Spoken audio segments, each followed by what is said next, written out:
I think that means we're live. Welcome, everybody. I hope you're hearing me. Welcome to Real Guitar Live. This is our monthly live guitar lesson and question and answer session. We've already got some questions this time. I see people jumped on it this time. And there's a chat that you can add your questions as we go along. Ami here. Hello. Is going to be checking the questions constantly, and we'll save the questions after I give a little guitar lesson. So I've had a lot of questions over the years. Oh, by the way, also at the end of the Real Guitar Live, our members will do a drawing. We have something called the Guitar Gymnasium, and they complete a number of exercises throughout the month, and when they complete them, they're entered into a drawing and can win a free Amazon gift card. So we'll save that for the end, a little celebration. Today, I want to talk a little bit about changing chords, and not just changing any chords. It can be a struggle sometimes to change chords smoothly without buzzing and, in time and without a gap between the chords or slowing down and speeding up. But it can be even more challenging to change between a bar chord and an open chord. So I want to talk a little about some ways to smooth that over, to practice it, but things that you can apply to changing chords in general. So let me start out by saying we're going to talk about three different issues. When we're changing chords, we're having to form the first chord. Mm-hmm. The second issue is the second chord we're changing to. Mm-hmm. And then third, the actual movement from one to the other. Right.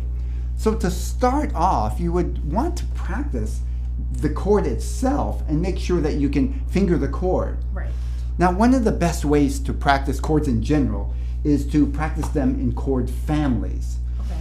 Chord families are just groups of chords that generally are often played together. Mm-hmm. One chord, some people, for those of you who've been playing for a while, you might know them as keys. And keys can have like 3 or 4 chords that are commonly used. The 1 chord, the 4 chord, and the 5 chord, for example. Right. Anybody who plays music has probably heard that. But if it's new to you, don't worry. Just calling it a chord family for now, and I can do a whole lesson on what the chord family means and the different chords. So I'm going to choose the key. I'm going to choose the key of the chord family of C, because a lot of songs use the key of C. Mm-hmm. And it also allows me to play the F bar chord, which is in the chord family of key of C. Yeah. So first of all, let me talk about what chords are in that family. It would be the C chord, the F chord, and we're going to do the full bar version for this lesson. Also an A minor chord.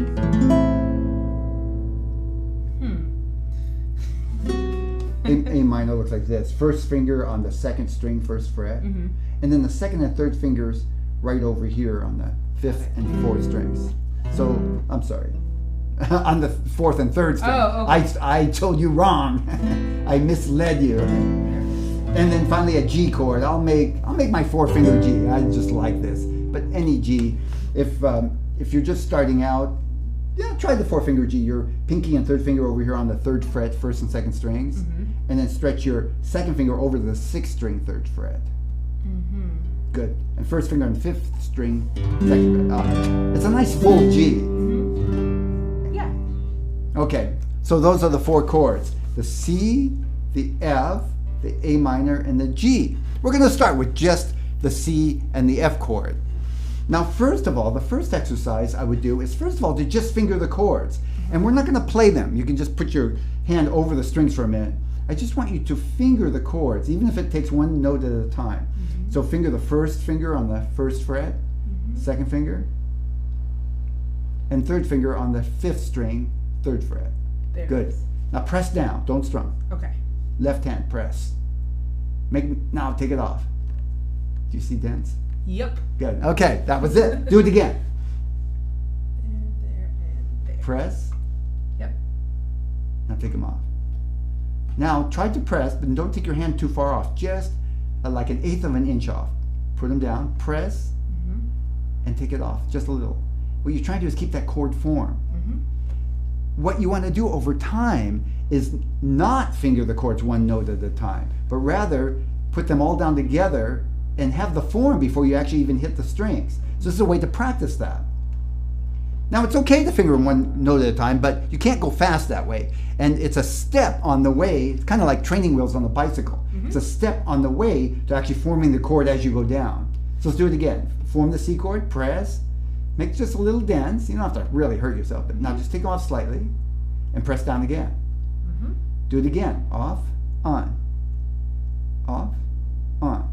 See, now your fingers are starting to memorize this. It works best if you do a little each day for a period of time.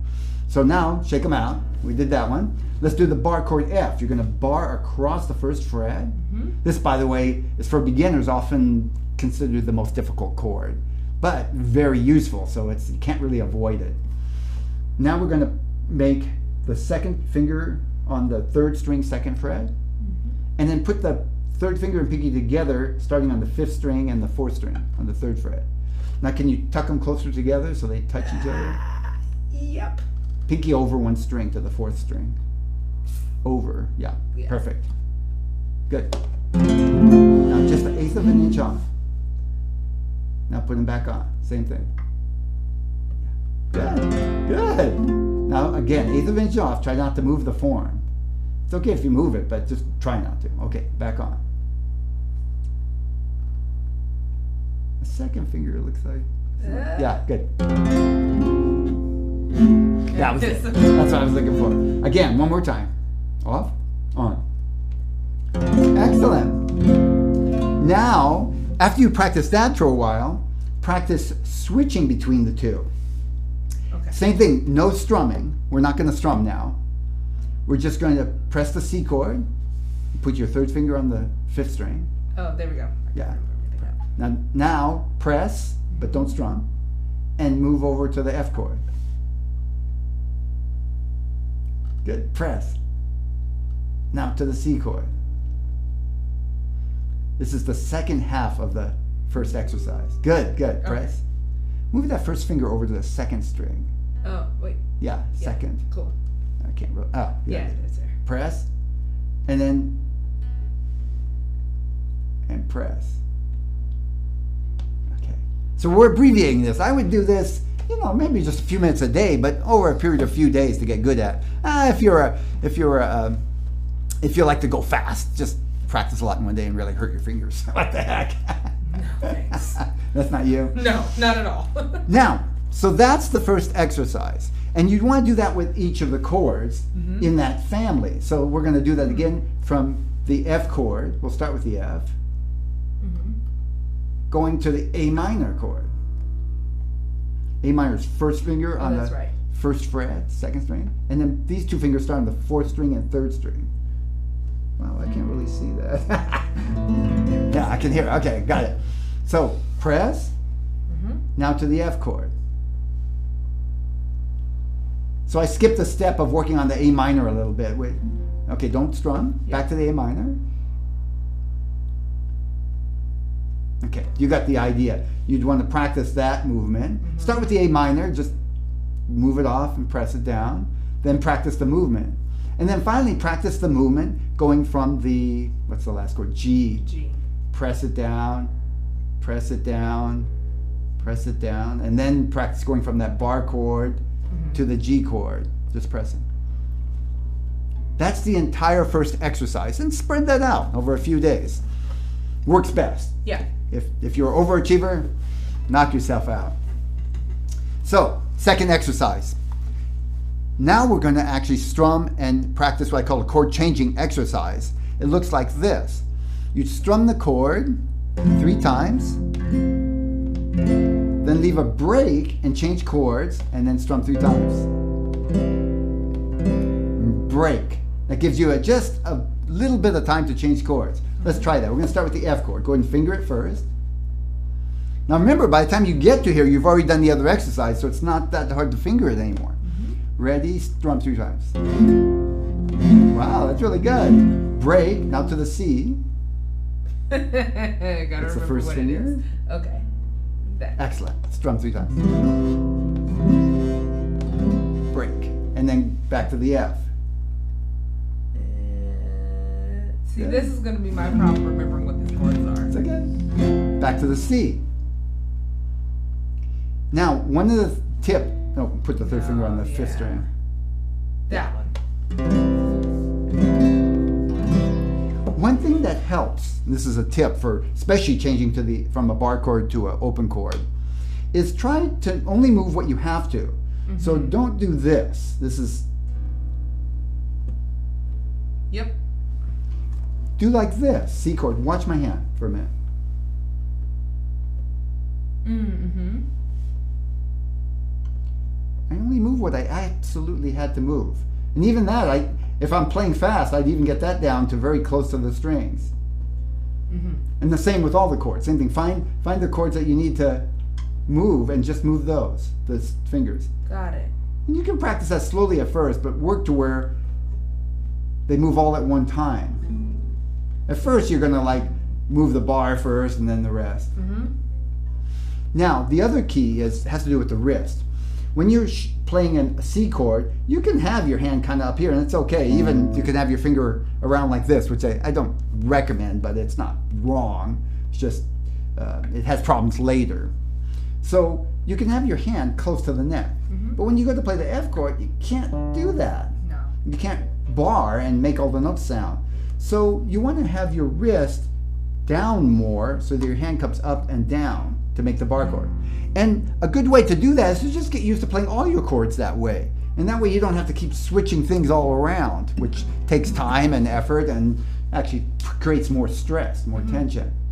So now one last exercise that I'm going to give you, which is kind of putting this all together. By the way, it's okay to just make up your own exercises, really.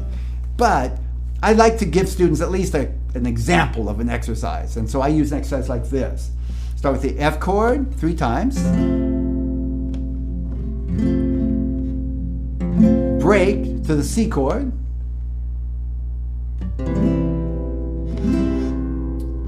Back to the F chord 3 times. Back to the C chord. Now back to the F chord. We're going to A minor this time. A minor chord. I go back to the F chord. See, I'm emphasizing the bar chord because I know that's where the problem's going to be. This time to the G chord. I'll make it like that. 2 fingers together on the high strings. Mm-hmm. Third fret. Uh-huh. Now second finger all the way over. 3rd fret. Oh, Good. got it. So 3 times. You can put the first finger down. It'll actually work fine without the first finger. And then back to the F chord. And I like to end on C because it just sounds complete when I do that. C. Because that's the key and it sounds like I'm home.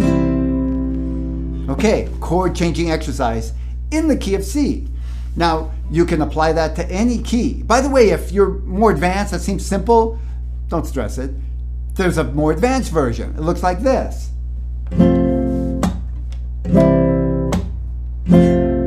Less pause.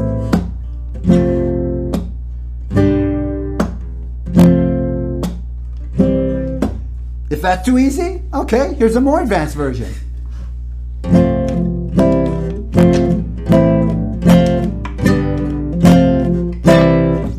And of course, you can speed that up as needed, even use a metronome. And it's not just helping you memorize those chords, but helping you practice the motion between the chords. Okay, so that's it for today's lesson. If you have any questions, go ahead and enter them in the chat. Ami will be looking for the questions and I'll be helping to answer. She'll help me out too. By the way, it doesn't have to be just about this lesson. If you have any questions about playing guitar, it's okay. Any questions will be fine. And the more you explain, the easier it is for me to answer. All right, well, we have a couple of questions here that folks submitted beforehand. So we have Duncan who says, please explain simply what key one would be in if the capo is moved 1, 2, and say 3 frets along the neck. Please explain starting with D chord, standard shape, and what chord it is when a fret 1, 2, and 3. Then maybe use C chord if this makes sense. Good question. Okay, let's start out. Because we just did the key of C, the family of C, I'll say, let me start there and then I'll apply it to the D chord as well. A capo one way to think about it is like a bar. When I put a capo, oh, here's a capo. For those of you who don't know what a capo is, it's this little device that you put over the string. So for example, I would put it over the guitar neck, and now I've just moved, basically like put a bar across there with my finger. I've just moved everything up one fret. It clamps down and you want to get it close to the fret, so it sounds, see, without it, everything is a half step lower. So when I move it up one half step, it basically raises the key up half step. Mm-hmm. So any chord that I play, you have to find the one that's a half step up. We'll start there. Okay. One thing to remember before we get started, the musical alphabet, A, B, C, D, E, F, G, and there is one whole step, which means 2 frets on the guitar, between every note, except E and F, B and C. B and C. Ah, she passed. E and F and B and C. So do your best to remember that. I'll remind you. No whole step between E and F, B and C. So if I were going from B, there's no B sharp. Everything else has a sharp, we'll call it for now. Yeah. I won't worry about flats for now. Let's just stick with sharps. Everything has a sharp. There's no B sharp and there's no E sharp. It goes right to F. So this is open E. And this is, by the way, where it pays to know the notes on the 5th string and the 6th string. We're going to deal with the 6th string right now. This is E. So if I play an E chord, the bass note is right there.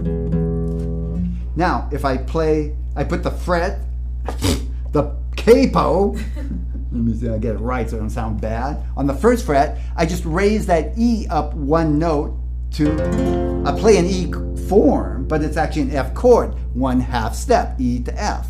Now, let's talk about the C. I can play the same chords in the key of C that I played here, but everything's a half step. Now that C is not D, that would be a whole step. Half step would be C sharp. Everything's a sharp if you go a half step up. So now this is a C sharp. It looks like a C, but it sounds like a C sharp. Sometimes we call it a C form. And that distinguishes it. You can play the C form anywhere, but the actual chord changes depending on where you put the capo. Now let's do it another half step. One half step up, that C will turn to C sharp to D. This is actually a D chord now. So play a D chord on the guitar. With the capo thing? No, without the capo. Oh. A regular D chord that looks like this. Oh, yeah, I know D chord. Yeah, got it. Sorry. Now I'm going to play a C together. Ready? Go.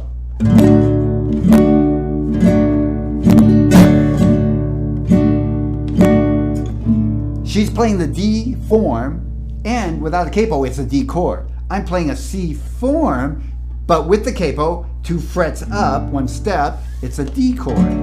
Now if I went one more, 3rd fret, I'd raise it again, a half step. C to D, right? Now we're going a half step to D sharp, right? Because it's a whole step from D to E. D sharp. So now this is, when I play a C chord, a D sharp. She'll have a hard time playing a D sharp without a bar chord. So she couldn't, I won't stress you there. One good use of the capo is to change keys like that. Let's say I'm singing something. So let's say I'm singing a song in D. How many roads must a man walk down? The word's something like that. Okay, so it's a little low for my voice. I want to go a little higher. It's in the key of D now. By going up one half step, I will just raise that song up to D sharp, half step higher. Might be better. How many roads must a man walk down? It's still a little low for my, not really, but pretend. Half step up. And now I've changed it D sharp, E. It's in the key of E. Now I could reform all the chords, but for most people this is easier. And it allows me to play those sharp keys, which are really hard to play on the guitar without a capo. How many roads must a man... it's getting high for my voice, but another way to do this is if I'm playing a D chord and it's way too low, it's way too high for me already, and I want to drop it down, I can change all the chords in the song to a different key. Let's say E. Well, let's change it down to C. I can change all the chords down to a different key by changing up all the chords. So I know the chord family of D. This is where chord families come in handy. D, G, C, and A are the three main chords in the chord family. I'd start on C and then play the main chords in the key of C. That would be C, F, and G. Now I just lowered it 2 steps and made the whole song lower. Oh, look at that. Another use for a capo, by the way, which I won't go into today, is sometimes you can play 2 guitars. I can play a chord, I can play a capo up here. Let me do this. Let me just show you what it sounds like. Up high, and it makes a different sound, kind of like a mandolin or something. Let's see, D, E, F, F sharp, G. Okay, I want to play a G chord. Play me a G chord. See if I got this right. Oh, we just learned that, didn't we? It looks like this. Uh-huh. Oh, you good. Uh-huh. Strum. Oh, I'm off a half step. I thought so. There. Now that's a D moved up to G. D, E, F, G.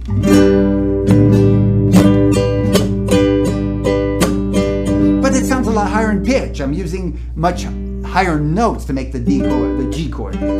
G chord. And it gives it a quality if you're playing 2 guitars together, kind of like maybe playing a mandolin or some higher pitch instrument. It's kind of gives it a little unique sound. Okay, so that's enough for capos for today.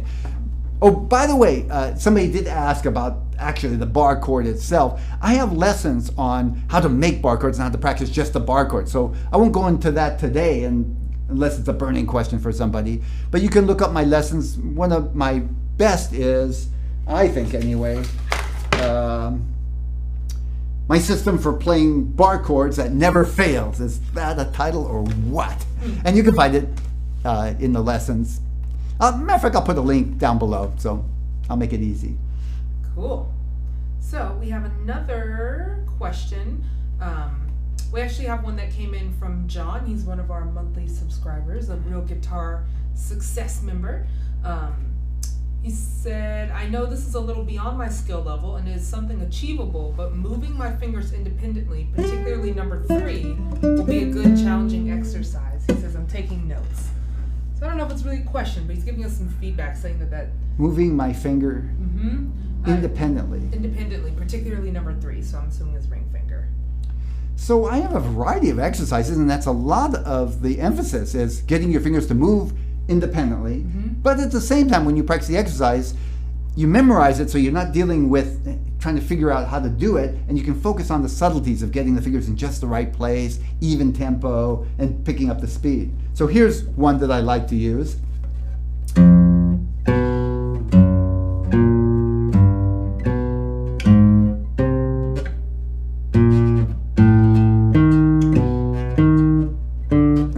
I'm not doing it right.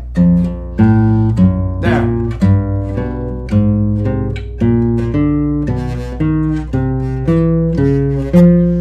So it's a string crossing exercise, and it allows me to practice moving all my fingers across 2 strings.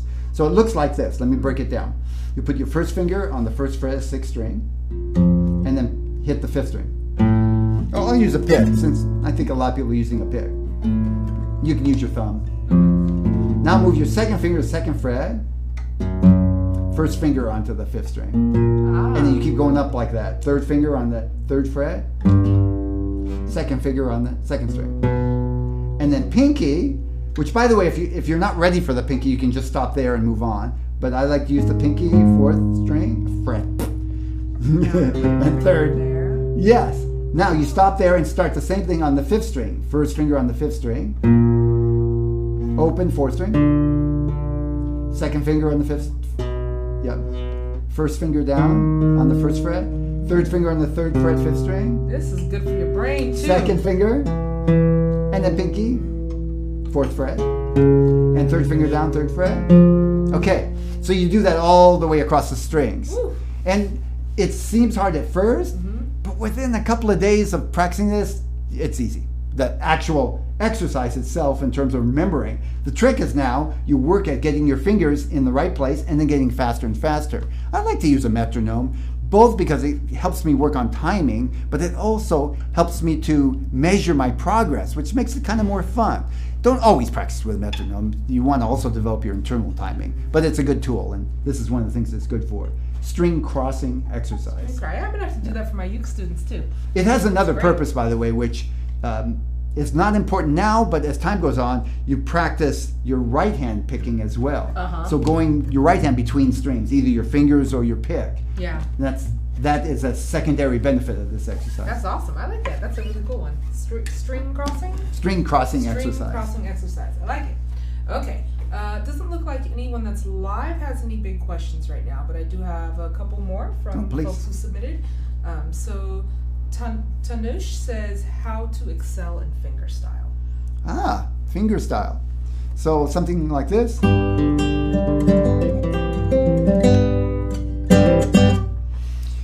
The biggest mistake I see people starting out with fingerstyle, and I don't know, Tanush, I hope I'm saying your name right. I don't know what level you are. If you've been playing fingerstyle for a while and you just want to get better and are really good, or if you're just starting out. But this is a mistake that I see many people starting out, is they try to do something too fancy before they actually can get the technique down. Yeah. I strongly recommend getting a good relaxed hand technique before trying anything too fancy. And I would do that like this. Start with a basic chord. Put your 3 fingers down on each note of the high strings. The 3rd string, the 2nd string, and the 1st string. So my 1st finger is resting on the 3rd string. My 2nd finger is resting on the 2nd string, and the 3rd finger is on the 1st string. Actually resting there. Thumb on the 6th string. I'll use the G chord, though it really could be any chord. But I'm going to say the G chord, and I know the bass note is the 6th string on the G chord. Now, pull your fingers off nice and slow, and I'm deliberately doing this very slow. Thumb down, 1st finger into your palm as it strikes the string, 2nd finger into your palm, 3rd finger into your palm. My hand's relaxed and my hand's not bouncing. It's staying right there and I'm just moving my fingers in. Very little motion. Thumb, 1st finger. And of course then you make it even and pick it up little by little. Hopefully you play the chord right there and straighten that out. And then change to a different chord. I'm going to go to the D chord, and the bass note is on the 4th string. So now I have to move my thumb down to the 4th string. Fingers stay in the same place. And I'm always resting first and then plucking off like this. So thumb down, 1st finger, 2nd finger, replant, thumb, 1st, 2nd, 3rd, thumb, 1st, 2nd, 3rd, and then back. And little by little you want to get to at least this speed, without bouncing, and relax. Your hand gets tight, stop, shake it out, and start over. It's the basis of all fingerstyle playing. Now from then you can start learning fingerstyle patterns if you want to do more finger picking. In other words, songs that use a finger picking pattern. Then you learn patterns, starting with a simpler pattern and moving up. Again, always paying attention that your hands relax, you're not start plucking out, and you're not making this harsh sound. Or tensing your fingers. You can never break a certain barrier if you develop that habit unless you unbreak it. It's really hard to unbreak the habit. Cool. So I hope that helps, Tanush. If you have some questions about more advanced fingerstyle playing, feel free to ask me, but it would help to be a little more specific so I could address that specific aspect of fingerstyle playing. And by the way, I do have some lessons on basic fingerstyle playing also that you can look up. Cool. I did have one clarifying question from John when you were talking about the string crossing exercise. He was asking if 60 beats per minute is a good starting tempo to do that. I don't know. Can you click with your tongue 60 beats per minute and I'll see?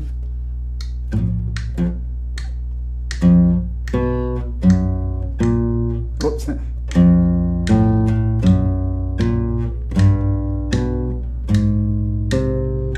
That really sounds like a metronome. I know! I was surprised! I was like, let's see how this is going to go. I would say probably, depending on your level, I would say if you're brand new beginner or in the early stages and this is hard, I would slow it down just as slow as you need to get the exercise. Matter of fact, first, get the exercise without the metronome. It's too much trying to pay attention to the metronome and your fingers at the same time. Get the exercise. It doesn't have to be perfect, but get it so you can do it very slowly, and 80% of the time you don't screw up. Then put the metronome on as slow as you need to go. I would guess in the 40s or 50s to start if you're a beginner. And if it's too fast, slow it down again until you get to where you are. In other words, till you get to where you can get back to that 80%ish, you can do it without mistakes. Yeah. Then start pushing up the metronome little by little, and not all in one day.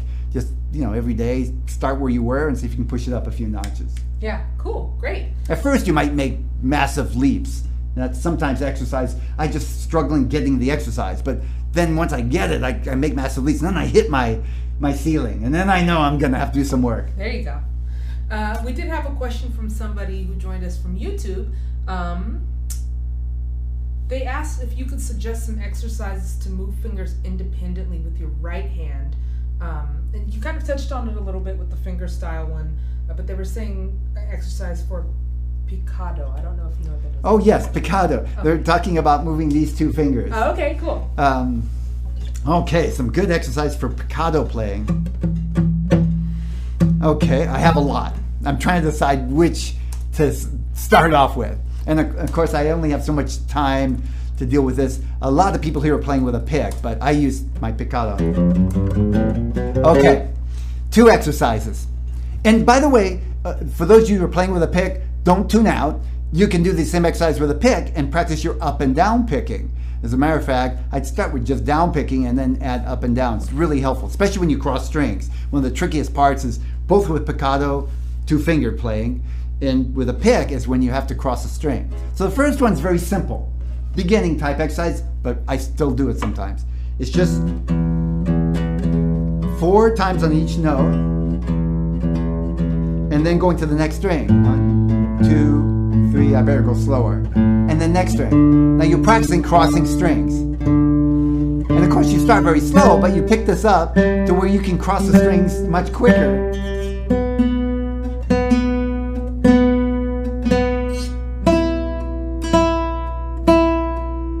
And then you go back down the strings. I call this up because it's going up in pitch, and this down. Now, Picado. I have nails on my fingers. What I'm doing is what would be called a rest stroke. You're doing a free stroke. A free stroke, so you kind of curl your fingers and you're kind of pulling in. It's a light. I'm curious about that. There's 2 kinds of strokes, and it's commonly used in classical guitar. And in fast melody playing, we use the rest stroke, where the fingers are slightly curved, but more straight, and you're pushing into the string as opposed to pulling the string. That's what I was looking at. Pushing down on the string. It makes a fuller, louder, kind of more attack. So I'm not bending my knuckle. I'm only using this knuckle right here and moving my whole finger. Yeah, that's a rest stroke. That's hard. So yeah, if you're new to this, you stay on one string for a while and just practice it, and then just get the hang of moving. It's kind of like walking. Yeah, I was about to say it's like your fingers are but walking. Not walking like an animal. You're not cats in particular. They walk or they bend, but it's more like walking more stiff. They're not completely straight, but they only move from this knuckle here once you angle them, and you're pushing into the string. Okay, so now I'm going to give you a more complex exercise. This is one I still practice every day and have for years and years, or almost every day, maybe 4 or 5 days a week. No, I almost always warm up with this. I call it the chromatic exercise. Let me show you first.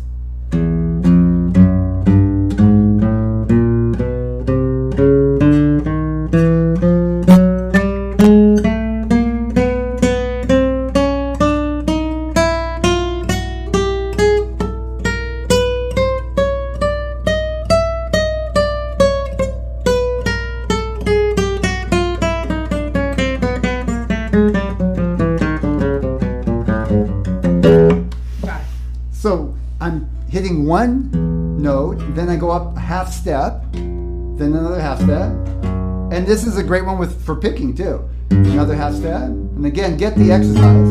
Now what I'm doing is I'm leaving my fingers down as I go, and that serves 2 purposes. One initially is stretching, but over time it's partly how you get faster, because if you're constantly moving your fingers, it's that little teeny fraction of a second adds up over time of where you have to move back. So I am keeping my fingers down so I don't have to go too far to the next string.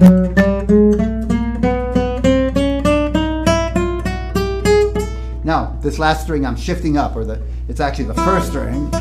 Half steps. And then I shift the whole thing up. First finger is on the 5th fret. And then I shift up again. That's 5th, 6th, 7th, 8th to the 9th. And then backwards. Shift pinky down to the... And shift pinky down again to the 4th. Open, and then back. All the way back up. Yeah. Something like that. So, you know, this kind of exercise, you want to just go very slowly at first and just get the notes. And then start paying more attention to getting the notes nice and crisp and clean, and little by little pushing up your speed. This is when I practice for speed. I'll practice with a metronome and see how fast I can go. Picado. Yeah, Picado is hard for a lot of people, and I think part of it is just genetic. There are people like Paco de Lucia that was genetically predisposed to be able to move very quickly. Interesting. Yeah. A lot of people, including myself, will never get that fast, no matter how much I practice. But you can still get fast enough to do what you want to do, probably. You don't have to compete with Paco de Lucia. Gotcha. Famous flamenco guitarist. Very good. For those of you who don't know. Known for lightning speed, Picado. Cool. No, something like that. We did have a question from Antonio. Hi, Antonio. Antonio says, "Hi, I'm quite a beginner. My problem is every time I try to practice the guitar, a pain develops under my right shoulder blade, so I have to stop for days or even weeks, and again. So I cannot advance at all. Any advice or suggestion? I don't think my body posture is wrong." Wow. I'm afraid that might be beyond my expertise. That sounds dramatic. Yeah. A pain in your shoulder and you can't practice for days. I would check with the appropriate professional on that one, I think. I mean, that's pretty... I dealt with pain in my fingers and arms and some in my shoulders or wrist from practicing for long periods of time, but not just in the beginning stages, and especially if you're pretty sure that your posture is not doing something really weird. And I kind of think you'd know if you're doing something really weird. Yeah. That sounds like it's worth a trip to maybe a physical therapist.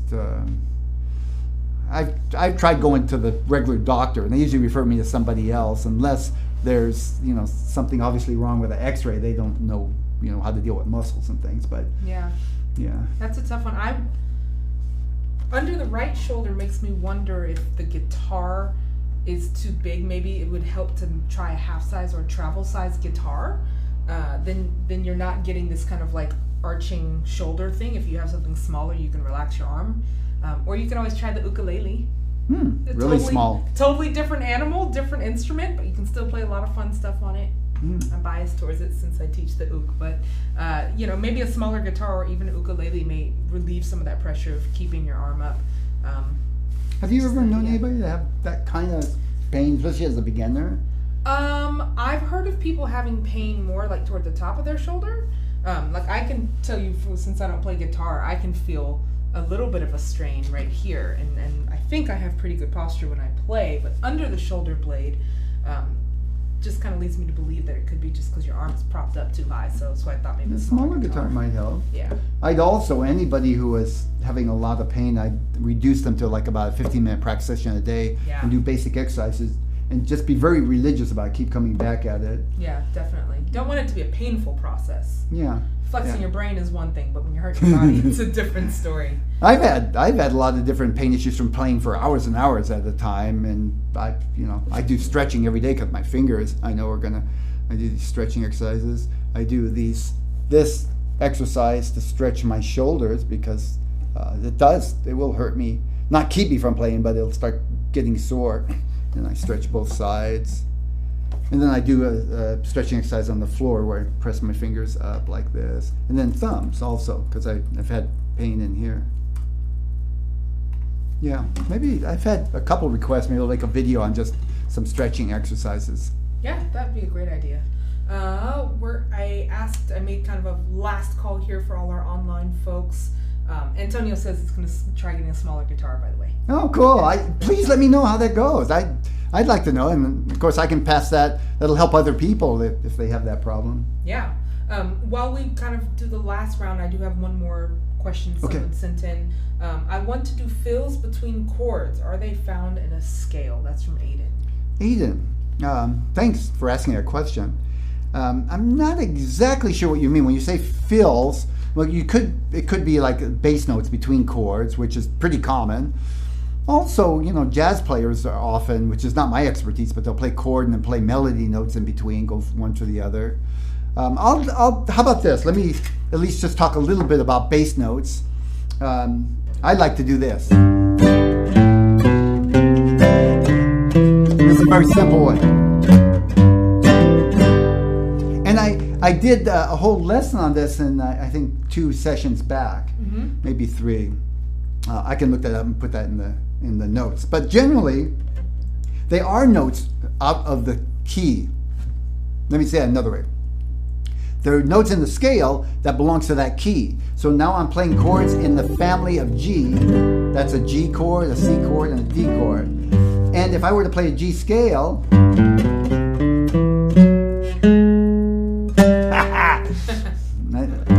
that was an exotic scale. Here's a G scale. A G scale, the bass notes will come right out of that scale. So I'm just going up the scale. Here's a G chord. Now I'm going to go up from this G note to the D, G, A, B, to the C chord. I'm filling in the bass notes on the way to the C chord. And I can only put as many as will fit in the amount of time I have. Now I'm going up to the D chord. I'm going to go back because I don't have a place to go. I don't have a place to go that would sound good. And then back to the G. Open, E, F, G. Up the scale again. So that's basic bass runs. You can do that in any key. If I were playing something in the key of C, let's say, that would be a C, F, and G. I'd find bass notes that worked for that. C scale. That's not how I play the C scale. That's the F chord. I got to go down to the G bass note.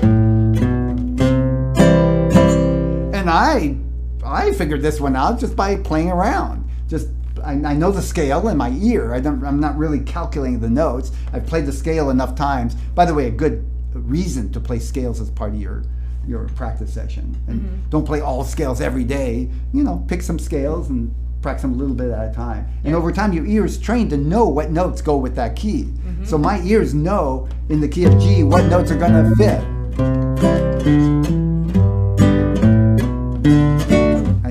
I can hear the G scale easily in my mind. Yeah, it's awesome. I hope that helps. Please feel free to ask the question again, maybe another way if I didn't quite hit it on. And I'd be glad to deal with it either today or next time. Yeah. John from one of the RGS members wanted to remind everyone of your mantra, patience, practice, and persistence. Oh, yes, John. He got a little dose of that recently. So he threatened to make a sign and hang it over his practice room. I was thinking I might need that. As much as I preach the value of patience, practice, and persistence, and as much as it's helped me, I still need reminders myself. Maybe we could make a little button. You press it, kind of like that one for Home Depot or Office Depot. Staples. The easy button. Yeah, it's easy. But patience, practice, and persistence. There you go. Perfect. It's a Tomas Michaud button. Cool. Well, I think that's all the questions we have for now, but we do have Let's do a drawing. And thank you, everybody, for participating. Thank you for being a part of my community. The Real Guitar Success members who have completed, I want to honor all of you for being persistent. By the way, just to be clear, when you complete the practice plan for the month, you don't actually have to perfect every lesson. The idea is to just go through it 10-15 minutes, maybe save the ones for favorites that you really like, but then check it off once you've spent 15 minutes on and move on to the next one. That way you'll collect a list of favorites that you want to come back to. Spend the rest of your practice time practicing that or other things that you want to practice. Maybe on the weekends, there's no practice sessions on the weekends. Spend time and go back and catch up. So just to be clear, you don't have to actually perfect every lesson. Matter of fact, I don't encourage you to try and perfect every lesson. Yeah. So, We're going to pick one person.